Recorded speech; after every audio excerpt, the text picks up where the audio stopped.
passerelles et panneaux aérés en métal de style rococo, le marché de Papeete aux couleurs pastel a fait peau neuve. Sa charpente métallique, y réclamait depuis quelques années une cure de jeunesse, est fin prête pour accueillir tout ce que la ville compte d'habitants et de touristes. Autant jadis, du plus loin que l'on se souvienne, le marché sur la plage même du front de mer recevait toutes les denrées venues des îles. Mais dès le milieu du 19e siècle, le marché se transporte au cœur même de la ville, là où on le retrouve aujourd'hui. Construit en matériaux traditionnels, en bois de haut roux essentiellement, très aéré et éminemment inflammable, le marché va brûler sous les obus allemands le mardi 22 septembre 1914.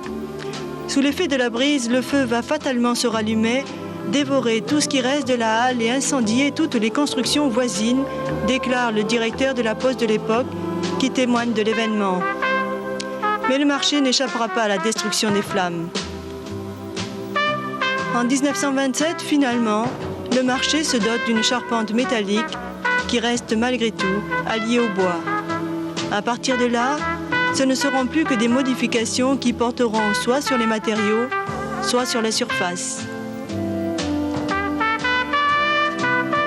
Aujourd'hui, par exemple, le marché de Papeete vient de doubler sa superficie. Dans un espace semé de lumière, le nouvel édifice offre plus de 7000 m² de surfaces utiles contre 4000 dans l'ancien. Les revendeurs, au nombre de 500 en semaine, près de 700 le dimanche, peuvent d'ores et déjà s'étaler sans contrainte en bénéficiant d'installations modernes du style de celles que l'on rencontre dans un véritable magasin. Fonctionnalité et confort seront donc l'apanage de ce nouveau marché.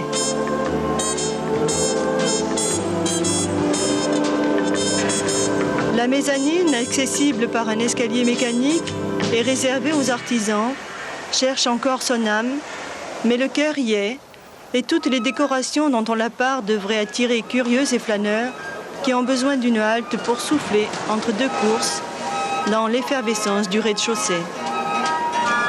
Là encore, c'est 2000 m² qui leur sont offerts pour rêver, se distraire et dépenser tous leurs sous.